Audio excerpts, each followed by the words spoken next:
আসসালামু আলাইকুম। আজ আমরা কথা বলবো বড় বড় ইংরেজি বাক্য যেভাবে লিখতে হয়। এই যে স্ক্রিনের বাংলা বাক্যটা স্বাভাবিকভাবে যদি আপনি দেখেন, কল্পনা করেন, আপনার কাছে মনে হতে পারে এটাকে ইংরেজিতে অনুবাদ করা খুবই চ্যালেঞ্জিং, খুবই কঠিন। কিন্তু যদি আমার কথা শোনেন, আমার নির্দেশনা একটু ফলো করেন, আপনার জন্য এটা ইজি হবে। কি লেখা আছে এখানে? পূর্ব থেকে পশ্চিমে এবং উত্তর থেকে দক্ষিণে গোপনে খোঁজে তারা সেই মানুষকে যে একটু ভালোবাসবে তাদেরকে। থাকে না কিছু হতাশাগ্রস্ত মানুষ, বেকারত্বের কারণে, বিভিন্ন কারণে। সেই মানুষগুলো তারা পূর্ব থেকে পশ্চিমে, উত্তর থেকে দক্ষিণে এমন একজন মানুষকে খোঁজে যে তারা একটু ভালোবাসবে, অল্প করে হলেও একটু ভালোবাসবে, খোঁজে। সো সেই মানুষটা আপনি নাকি আমি, সেই প্রশ্ন করব না। প্রশ্ন করব এই বাক্যের ভার্ব কোনটা, ক্রিয়া কোনটা। এই বাক্যের ক্রিয়া কোনটা? এই বাক্যে ক্রিয়া আছে দুইটা, ভালো করে খোঁজেন। দুইটা ক্রিয়া বা দুইটা ভার্ব আছে। প্রথম দিকের একটা ভার্ব হলো খোঁজে, এটা একটা ভার্ব। আবার এইখানে যে হচ্ছে একটা কনজাংশন, যে থেকে এটা আরেকটা ক্লোজ। তো আমরা এই ক্লোজে পরে যাব। লং সেন্টেন্সকে ট্রান্সলেট করতে গিয়ে যদি আপনার মনে হয় মাঝখানে কনজাংশন আছে, আপনি কনজাংশন এখানে থেমে যাবেন। তার মানে আমার কাজ আগে প্রথম অংশটুকু অনুবাদ করা। প্রথম অংশটুকুর ভার্বকে খোঁজে। কে খোঁজে? কে খোঁজে? উত্তর হলো তারা। তারা খোঁজে, এটা আমার বাক্যের সাবজেক্ট। ওকে, কাকে খোঁজে? কাকে খোঁজে? সেই মানুষকে খোঁজে। এটা হলো মূলত আমার বাক্যের কি? অবজেক্ট। সাবজেক্ট পেলাম, ভার্ব পেলাম, অবজেক্ট পেলাম। এখন যদি প্রশ্ন করি কিভাবে খোঁজে, উত্তর আসে গোপনে। কিভাবে দিয়ে প্রশ্ন করলে উত্তর হিসেবে যা পাওয়া যায় তার নাম হয় অ্যাডভার্ব অফ ম্যানার। এটা হলো অ্যাডভার্ব অফ ম্যানার। এখন যদি প্রশ্ন করি তারা কোথায় খোঁজে, উত্তর হলো পূর্ব থেকে পশ্চিমে এবং এবং উত্তর থেকে দক্ষিণে তারা খোঁজে।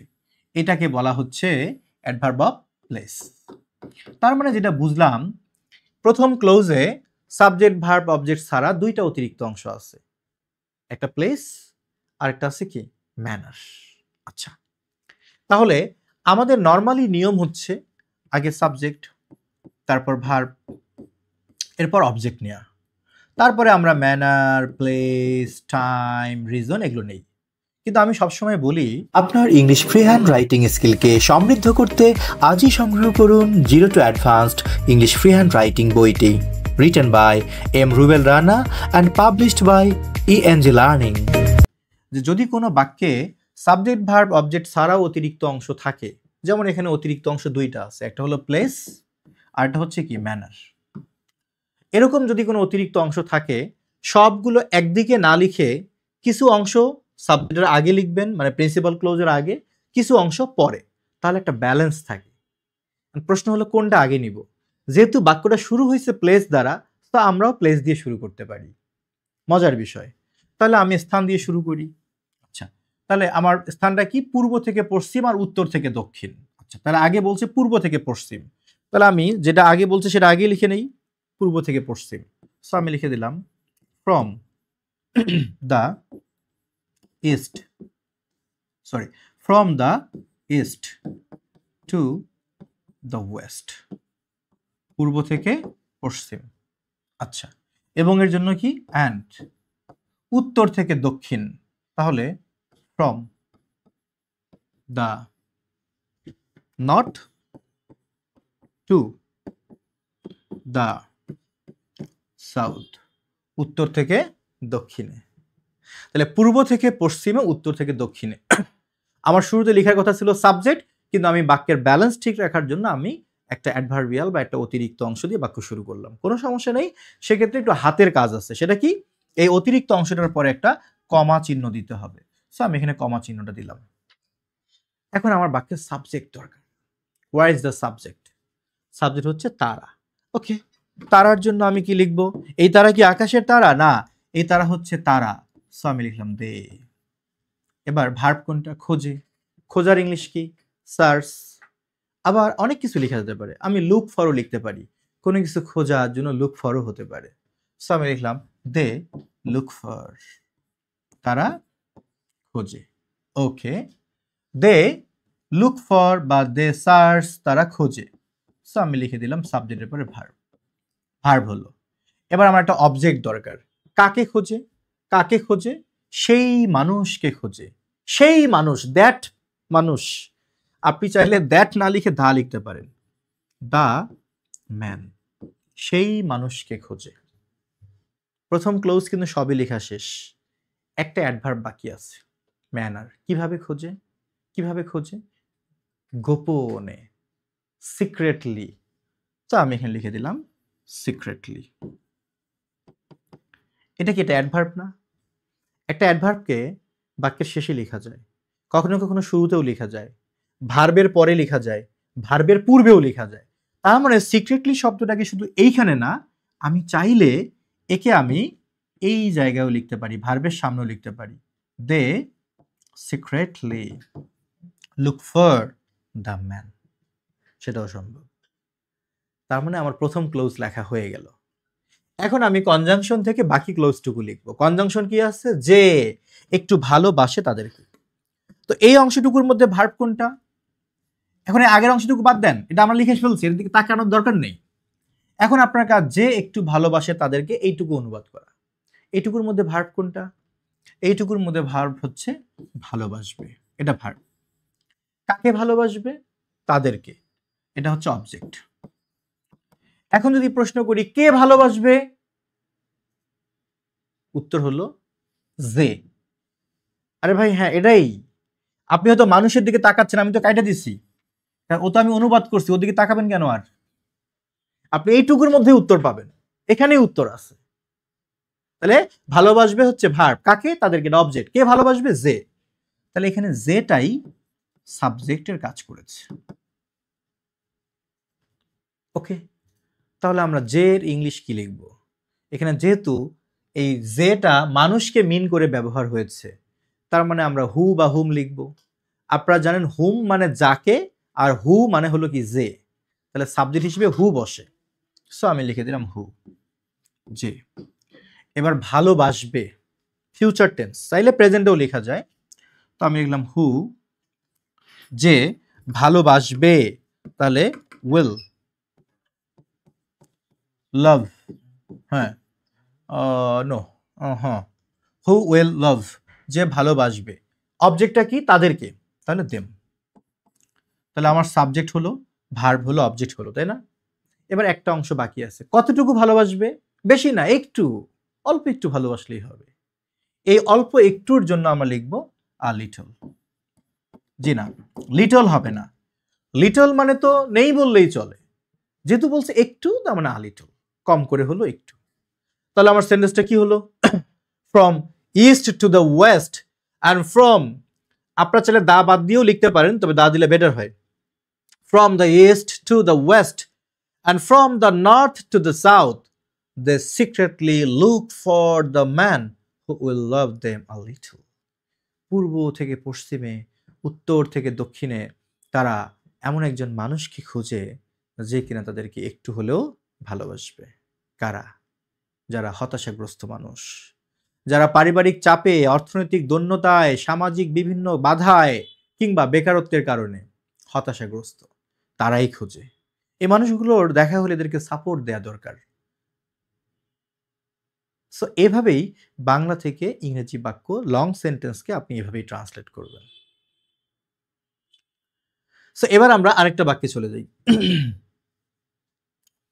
আমার জানতে ইচ্ছা করতেছে, আপনাদেরকে প্রশ্ন করতে ইচ্ছা করতেছে, আপনারা ঠিকঠাক বুঝতেছেন তো? বুঝতেছেন মনে হয়, হ্যাঁ? তাহলে যেহেতু যেহেতু আমি ভেঙে ভেঙে বুঝাচ্ছি, আমার মনে হয় আপনাদের না বোঝার কোনো কারণ দেখি না। অবশ্য যদি আপনি মনোযোগ দেন তাহলে সম্ভব, মনোযোগ না দিলে সম্ভব না।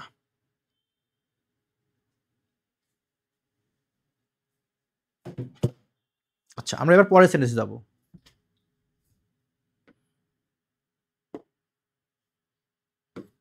দেখেন বাক্যটা এক নজর পড়ে নেন, জাস্ট এক নজর পড়ে ভার্বটাকে খোঁজার চেষ্টা করেন।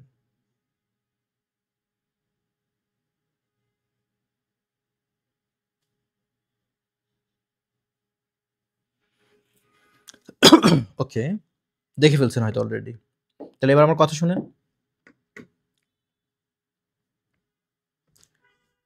স্ক্রিনের বাংলা বাক্যটা মোটামুটি 1 2 3 3 লাইন। 3 লাইন কেন, 9 লাইনের যদি একটা বাক্যও থাকে আপনি সেটাকে অনুবাদ করতে পারবেন ইংলিশেই। আপনার কাজ হলো প্রথমে ভার্ব খুঁজে বের করা। ভার্ব কোনটা? এই তথাকথিত আধুনিক যুগে নীল আকাশের নিচে এমনকি একটু করুণা দেখানোর মধ্য দিয়েও কেউ ভালোবাসে না একজন বেকারকে, শুধু তার অস্বচ্ছতার কারণে। বাস্তব। এই বাস্তব বাক্যটিকে বাস্তবসম্মত উপায়ে যদি আপনি ট্রান্সলেট করতে চান, আপনাকে সবার আগে ভার্ব খুঁজে বের করতে হবে।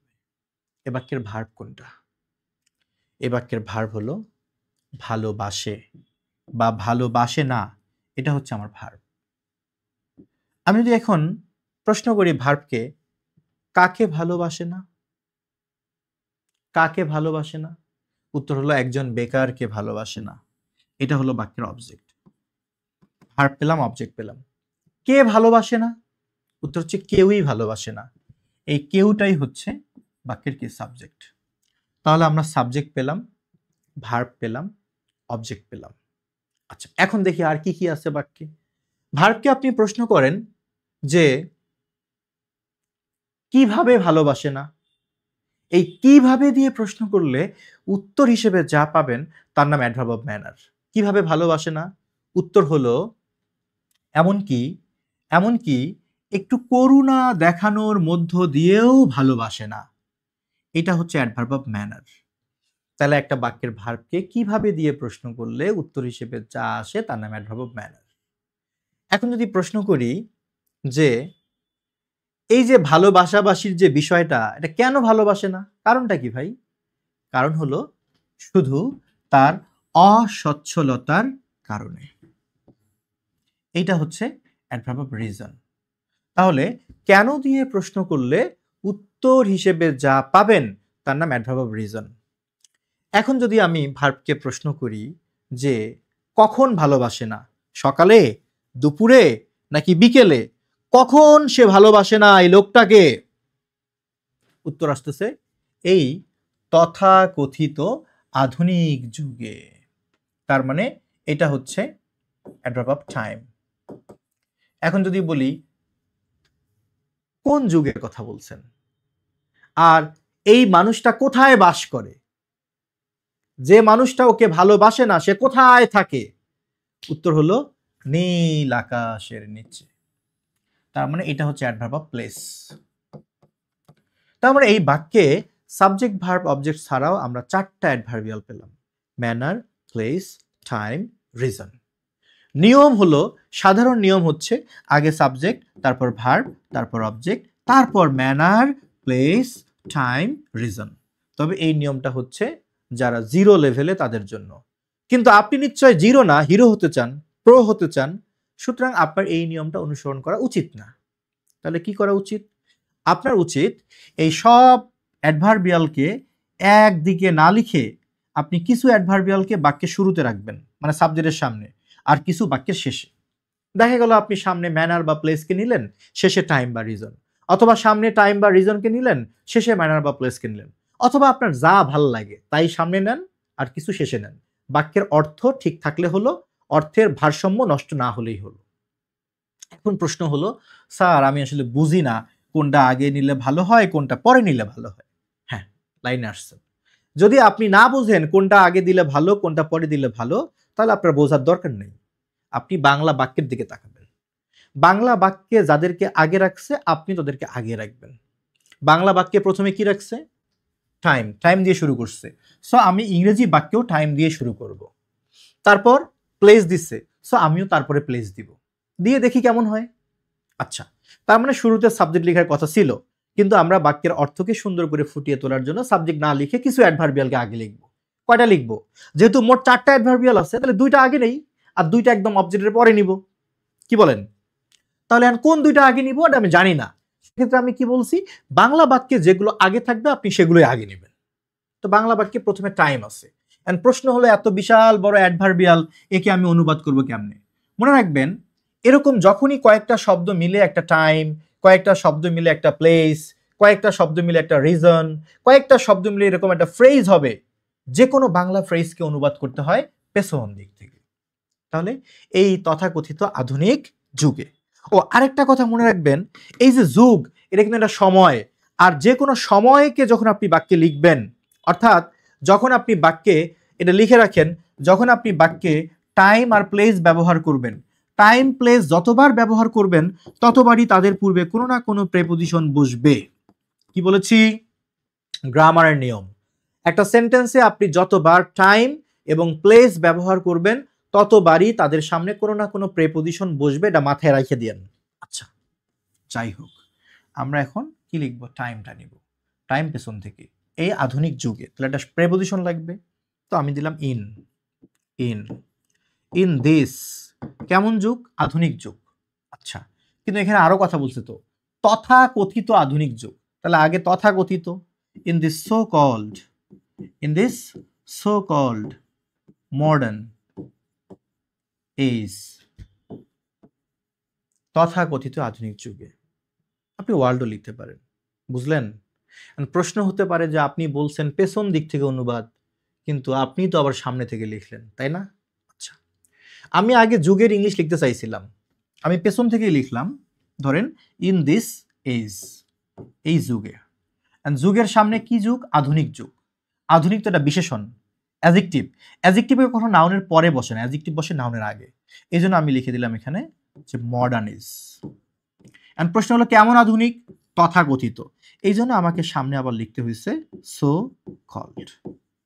তাই যে কোনো ফ্রেজকে পেছন থেকে অনুবাদ করবেন, তবে যখন দেখবেন নাউনের সামনে এরকম কোনো বিশেষণ আছে, মানে অ্যাডজেক্টিভ আছে, সেই বিশেষণগুলোকে আগে লিখে তারপর নাউনটা লিখবেন। যাই হোক, টাইম লেখা হয়েছে তো না?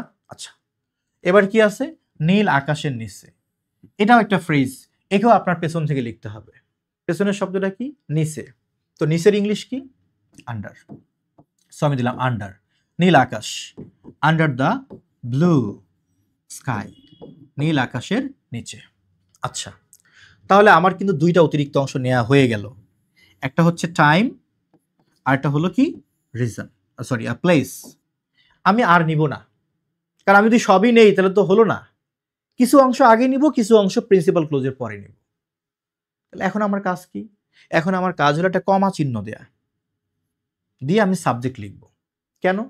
যখন আপনি বাক্যটা শুরু করবেন সাবজেক্ট দিয়ে, তখন সাবজেক্ট, ভার্ব, অবজেক্ট, এরপর যদি আপনি এক্সটেনশন লিখেন তখন কমা লাগবে না। বাট যখন আপনি এক্সটেনশন বা অতিরিক্ত অংশটাই রাখবেন শুরুতে, তখন তারপরে কমা চিহ্ন দিয়ে আপনাকে সাবজেক্ট লিখতে হবে। আচ্ছা, তাই কমা দিলাম। এখন আমার সাবজেক্ট কে ভাই? সাবজেক্ট হচ্ছে কেউ। কেউ ভালোবাসে না একজন বেকারকে। এই হলো বাক্যটা, এটাই প্রিন্সিপাল ক্লোজ। তাহলে কেউ ভালোবাসে না, কেউ না, এর ইংলিশ কি? কথা বলেন, কেউ না এর ইংলিশ কি? নোবডি। সো আমি লিখে দিলাম নোবডি, কেউই না। এবার ভালোবাসার ইংলিশ কি? Love. Nobody is the singular number, তাহলে আমি লিখবো লাভ। কেউ ভালোবাসে না, আর নট দিতে হবে না, নোবডি তো না বোধক। এবার কাকে ভালোবাসে না? একজন বেকারকে, মানে একজন বেকার মানুষকে। তাহলে আমি লিখলাম an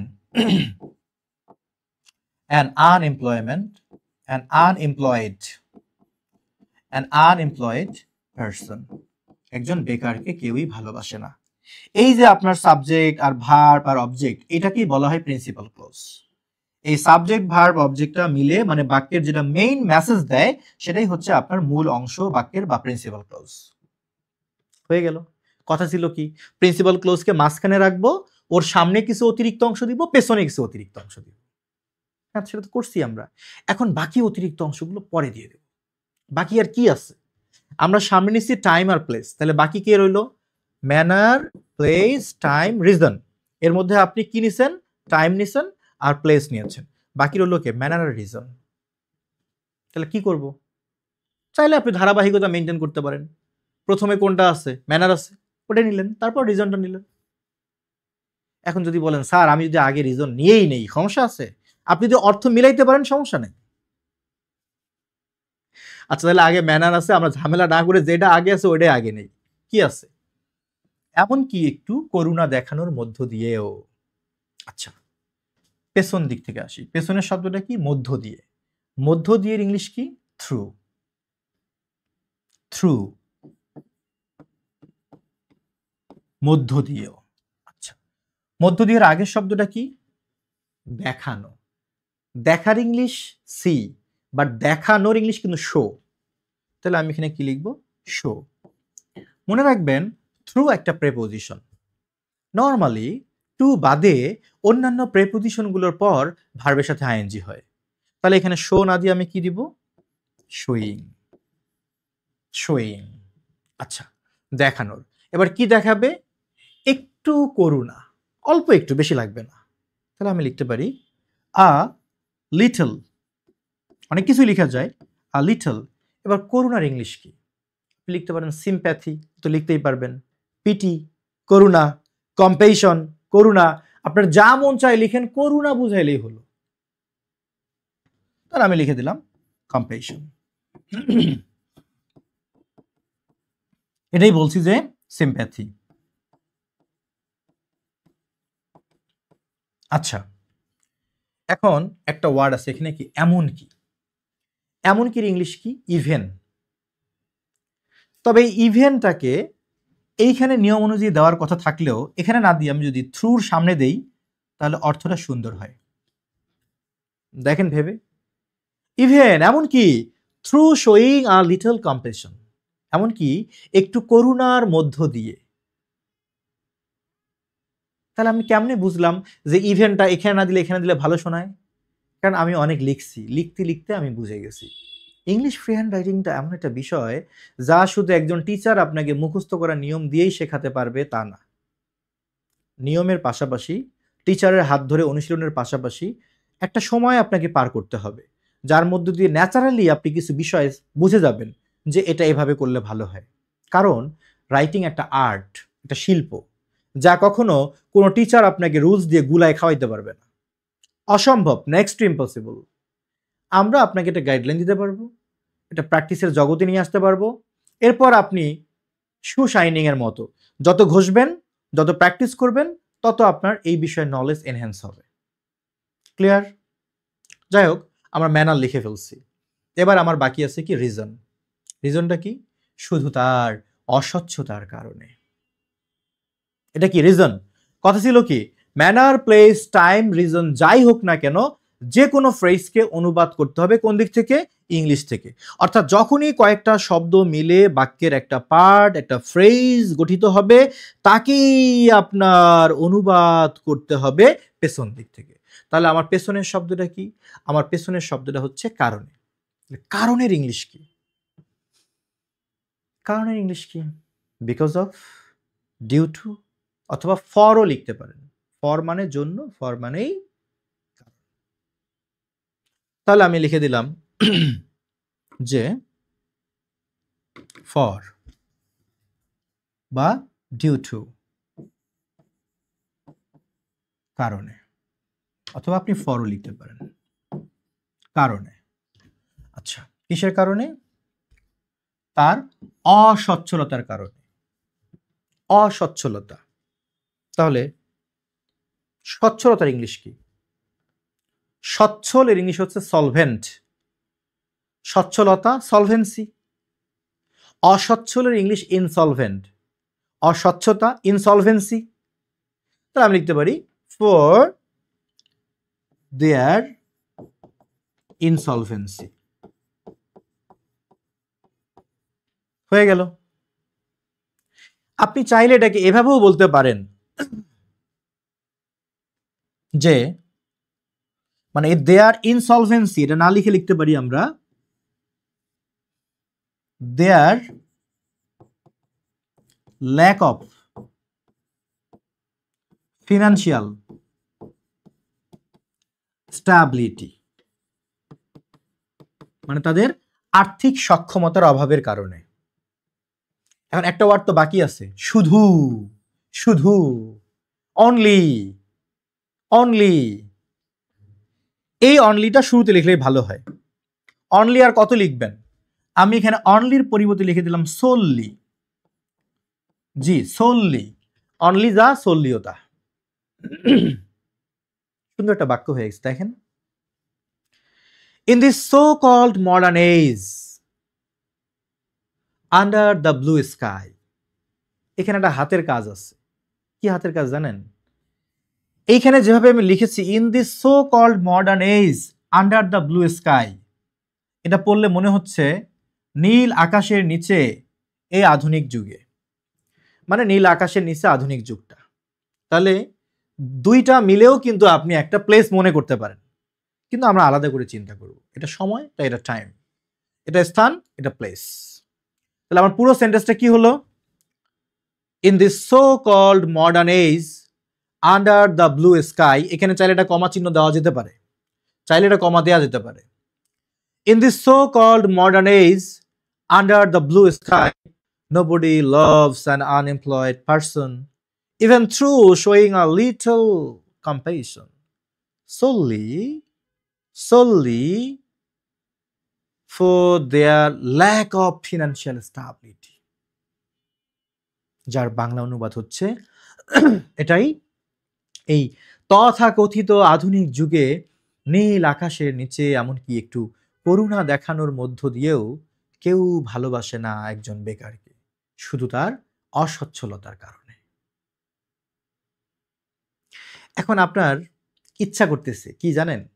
আপনার মন চাচ্ছে যে আপনি এই যে এখানে nobody loves an unemployed person to the principal clause, তাই না? কারণ আপনার ইচ্ছা করতেছে আপনি এই শেষের অতিরিক্ত অংশগুলোকে বাক্যের সামনে নিবেন আর সামনের গুলোকে শেষে নিবেন। সম্ভব কি না? অবশ্যই সম্ভব। অর্থ মিলাতে পারলে সম্ভব, আপনি লিখতেই পারেন। Even through showing a little compassion for the lack of financial stability, nobody loves an unemployed person in this so-called modern age under the blue sky. সম্ভব, কিন্তু ওইভাবে বললে অর্থটা এতটা সুন্দর শোনায় না যতটা এখানে শোনাচ্ছে। এই জন্য আপনারা যেটা করবেন, বাংলা বাক্যে যে অতিরিক্ত অংশগুলো আগে আছে তাকে আগে রাখবেন, যেগুলো পরে আছে সেগুলোকে পরে রাখবেন। ঠিক এই স্টাইলটা যদি আপনারা ফলো করেন, নিঃসন্দেহে, নিঃসংকোচে এবং হাসতে হাসতে, লাউডলি অ্যান্ড কনফিডেন্টলি এই ধরনের বাংলা বাক্যকে ইংলিশে অনুবাদ করা আপনার পক্ষে সম্ভব। তার উপর যেহেতু আপনি যদি ইএনজি লার্নিং এর একটা ইংলিশ ফ্রি হ্যান্ড রাইটিং কোর্সে যুক্ত থাকেন, রিটেন কোর্সে যুক্ত থাকেন, তাহলে তো কোনো কথাই নেই। সুতরাং ভয় পাওয়ার কিছু নেই।